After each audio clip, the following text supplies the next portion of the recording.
Howdy folks, welcome to the Scannell Agenda. This is show number 104, entitled GGT, Subway System. Today's date is Monday, March 25th, 2019. I'm Steve Scannell. Now, GGT stands for Green Grid Transit, and the subway is silent.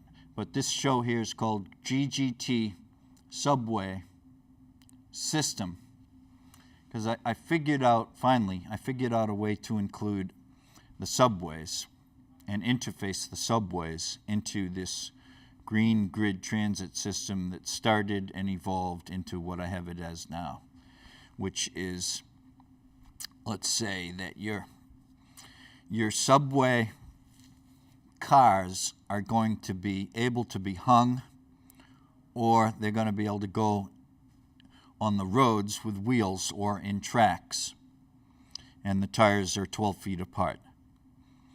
And it's about like a subway car, but it's got the ability of hanging from, like a gondolier, what I call a 5-foot dovetail, which is a track. Now, the reason that you need that is because when you're not on your wheels or on a 7-foot dovetail, either one of those two, or three rather, there's another one, you have to be getting out into the suburbs cheaply without, let's say, causing a lot of expense. So I have this car here, call it a subway train. So the guy on board is saying, we're getting loaded. But anyway, you can't see that. I've got to scan these and get these on there.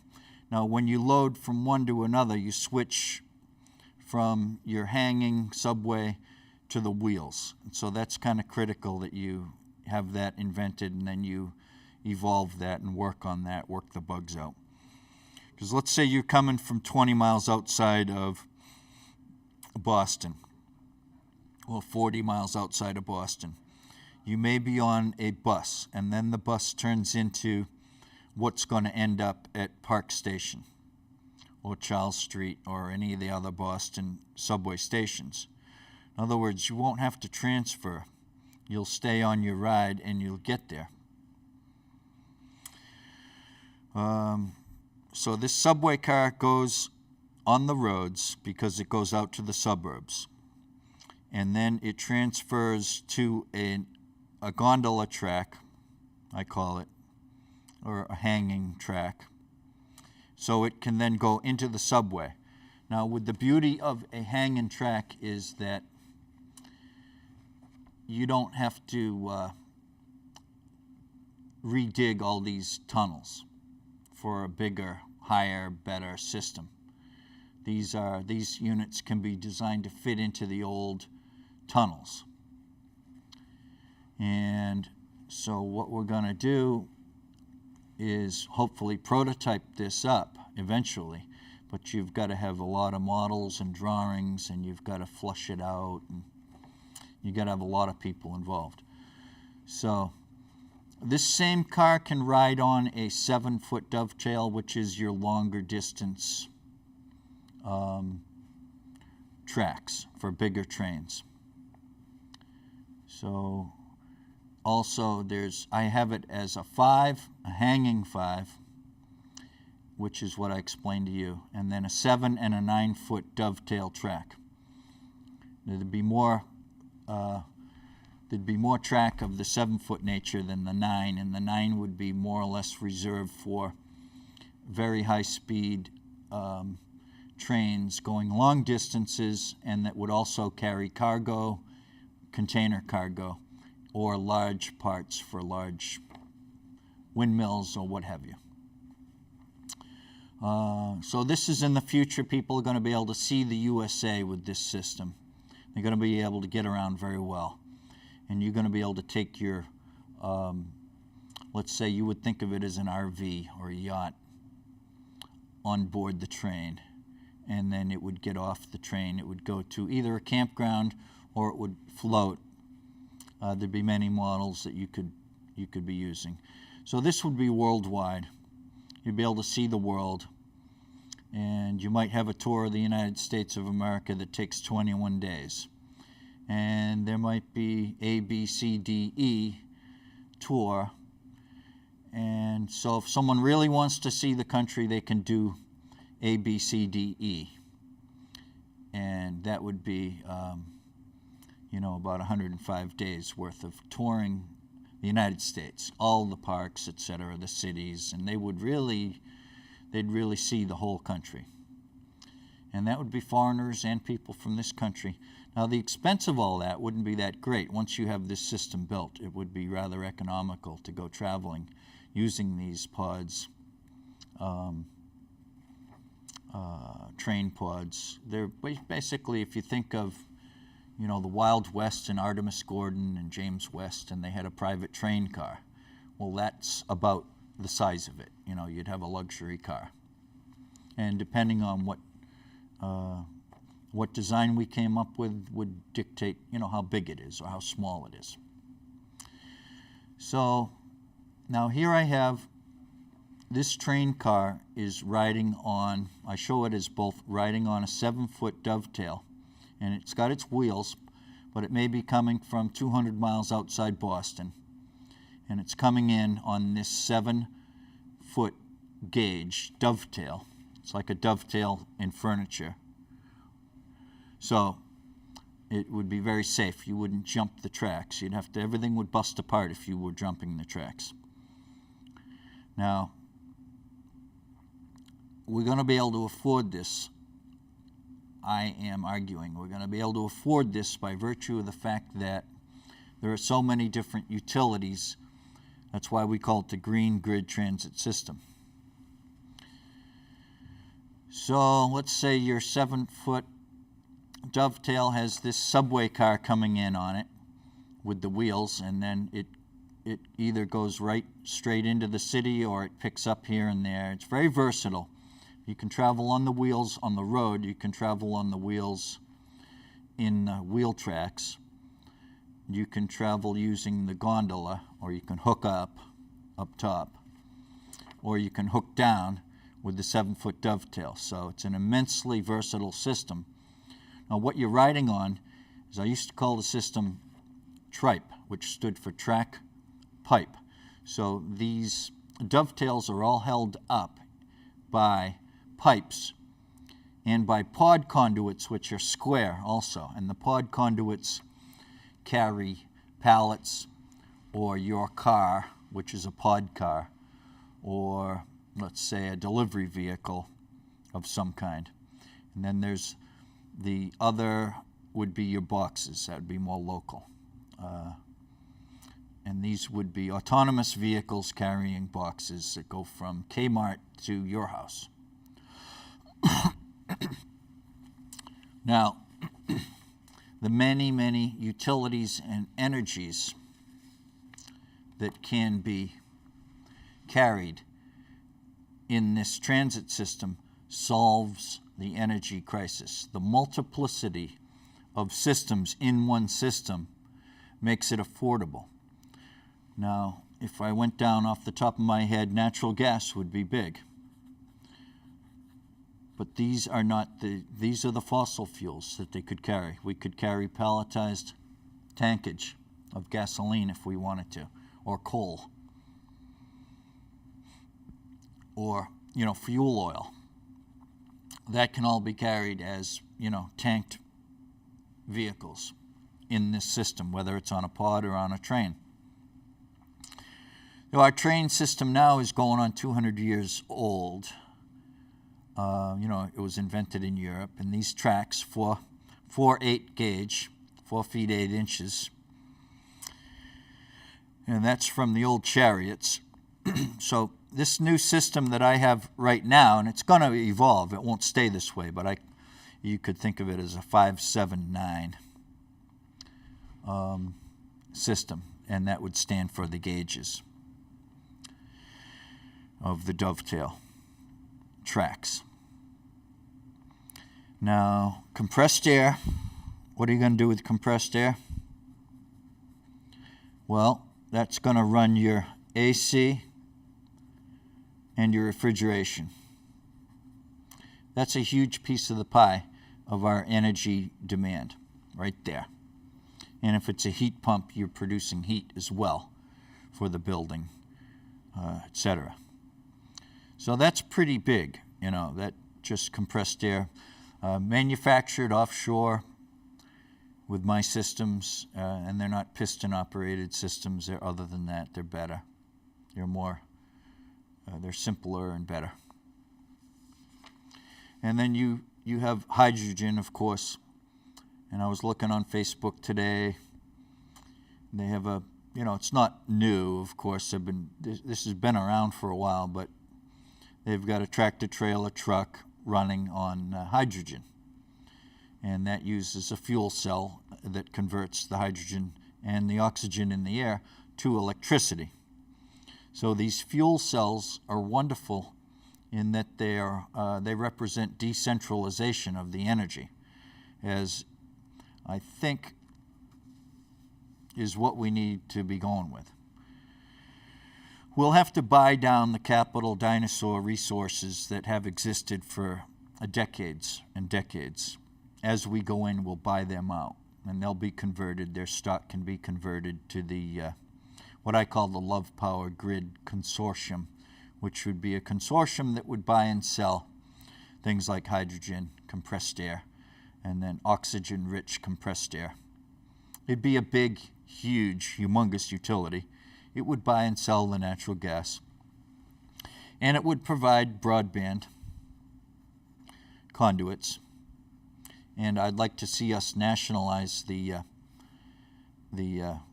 telecommunications insofar as cable.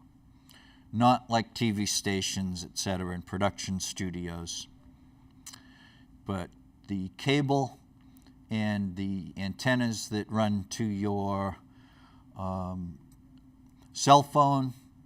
I think we're far enough along in technology right now where we can pick and choose what we're going to do, and it'll last for many, many years.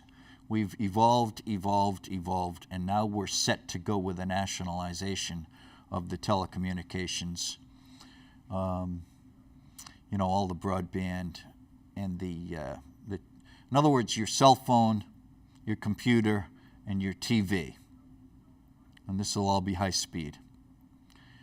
Now, also to nationalize the water systems would be good with this system, because you're going to be providing plumbing and horsepower in the form of compressed air and or electricity, if that's what you want. Now we can, in a flood event, we can pump like there's no tomorrow with basically unlimited compressed air water lifts and pumps. We can move lots and lots of water so we don't get the floods, and also so that we can husband the water resources, and also so that we can transfer water from any part of the world to any other part of the world. So this is huge. And also to put water into the atmosphere to prevent the collapse of our ecosystems in the ocean and on land. We need to do some fancy footwork here, and that's what this is. This system is the green grid transit system. It's a transit system, but it's green. It's very, very green. Now, as far as the sewage goes, I don't see that being nationalized at all, but we will have probably subsidies of the appliances. And this has not really evolved because we have not had the conduits available. And the green technology has not really come to the fore, because we haven't had the, we haven't had the pieces come together because of the transportation of our waste products. And so therefore, once we see that, yes, we have transportation of waste products included in this system, then we'll be able to start sinking money into the subsidization of those systems. Now, every pharmaceutical that you buy at CVS is going to go into your water supply right now, the way things are engineered, and we're going to go with the old dinosaur systems of sewering the Cape and Islands, which I've heard it's going to cost 15 or 20 billion dollars when it's all done, and we don't need to do all that spending. This makes more sense, this system.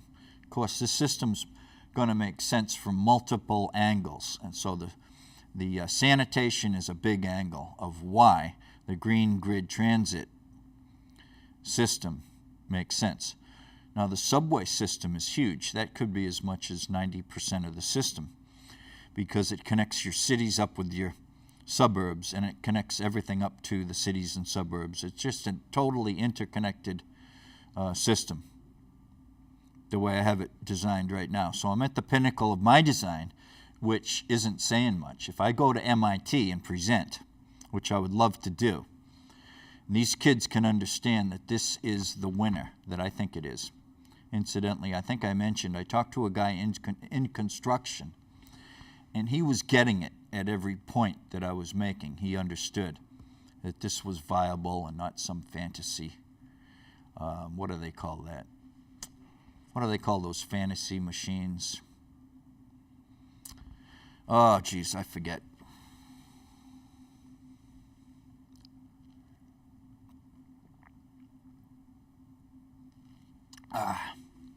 Perpetual motion. No, it's nothing. There's nothing of a fantasy nature here. This is off-the-shelf technologies, except insofar as I say we've got to catch up here. I know we can do it with the production of hydrogen. We got to catch up here and there with fuel cells. We've got to catch up with our sanitation systems and technologies there. It's like that woman running for president saying, we've got to approach this, and I should have had her name. And she was saying, we've got to approach the global warming the same way as we would approach putting a man on the moon. It's got to be that kind of an attitude. And I agree with that. She's Senator Gillibrand. That's it, from New York. I was enjoying her speech on C-SPAN. There was a lot of sloganeering, and once she gets a hold of a hardcore solution or possible solution, then we're all going to have something to rally around as far as, what makes sense. So this does make sense as the main subway system and the main transit system, but it also is dual green grid use. And the utilities are major. The transit system is major. And thank you, Jamie. The fact that we can keep our homes and roads the way they are, we can keep driving until we get this all built and it'll phase itself in. That's wonderful. This will be phased in. It won't be like overnight we're going to see this.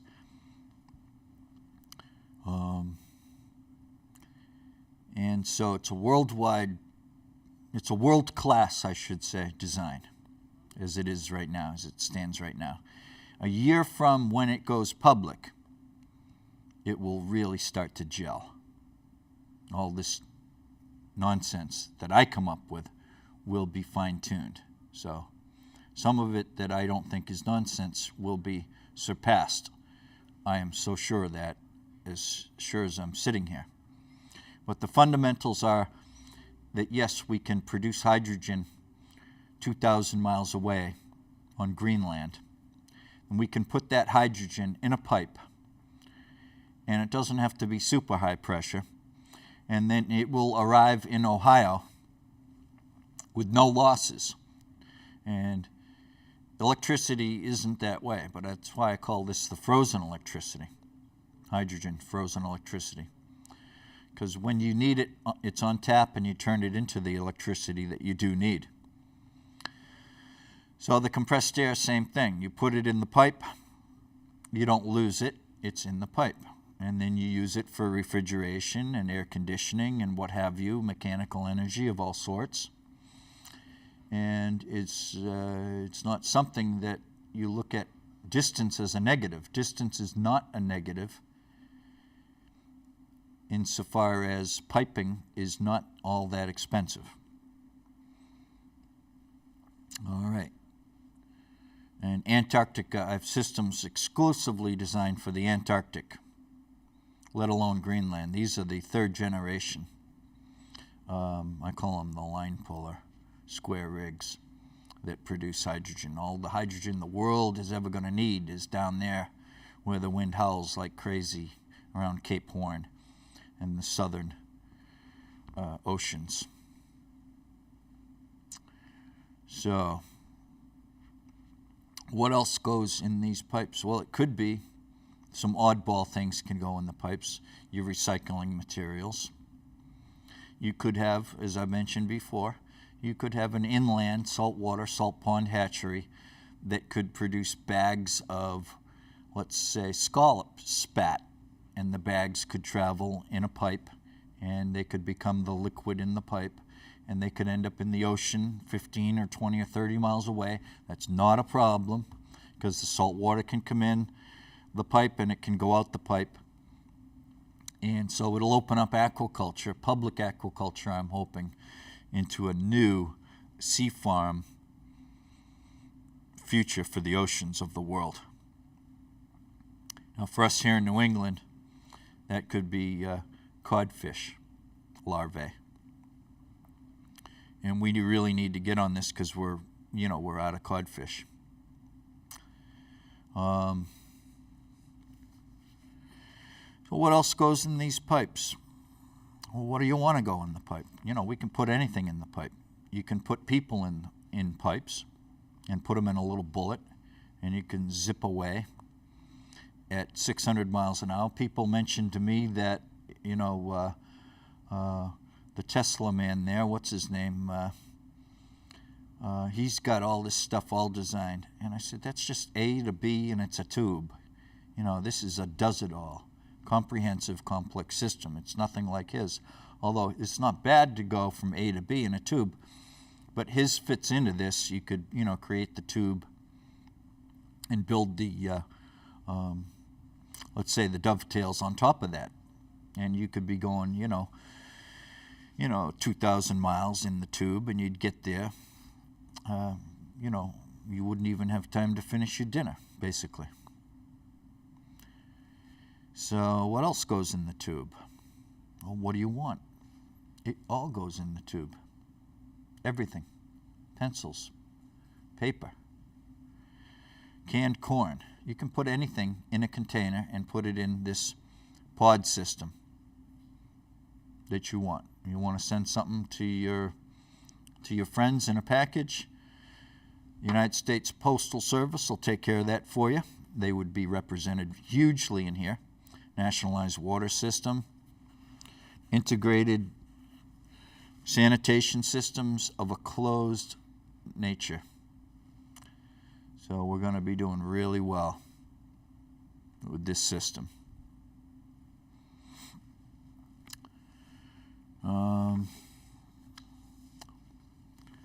So I just want to say I got a real epiphany from this guy, Mark Donald. Just want you all to know that it really hit me. He was giving a sermon at the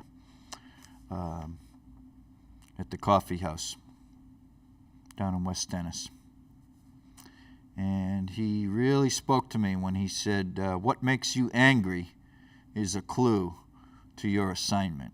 Oh boy, that makes so much sense. It's like I used to teach Sunday school, and I would tell the kids, you have to find your gift and then polish it up. You have to help other people to find their gift and polish it up. And you got to realize that Pastor Mark Donald was saying, you got to ascertain who's speaking. You can be speaking to yourself. Others can be speaking to you. The devil can be speaking to you with bad thoughts and bad ideas, and then God can also be speaking to you. So we really here on the Cape enjoyed Mark Donald. So just a little shout out to that. We all need, if we're working on important projects, we all need that spiritual strength that comes from a really good sermon once in a while. And that was great. I really paid attention too. I didn't slough off like I usually do. Usually I'm on my clipboard thinking about something else as the sermon's going on, you know. Pretty bad. But this time I paid attention. I really got something out of it. Let's see. I enjoy designing. I design social services. Two birds of a feather, ... not, like Borat. You know, the discipline cases who break the rules, drugs, alcohol, crime, sloth, and they're refusing everything. And then you get your normal and natural disabled, mentally ill people. And I've been taking it on the chin for saying this stuff, but I think it's time we shift gears and we go with the town nurse-based system. I'll do a show on that, another show. It's come along. And the town nurse-based system needs to step in for our own sanity's sake and for order. Because what we've got now in social services is just like mayhem. Well, that's it for the Scannell agenda. Thanks for watching.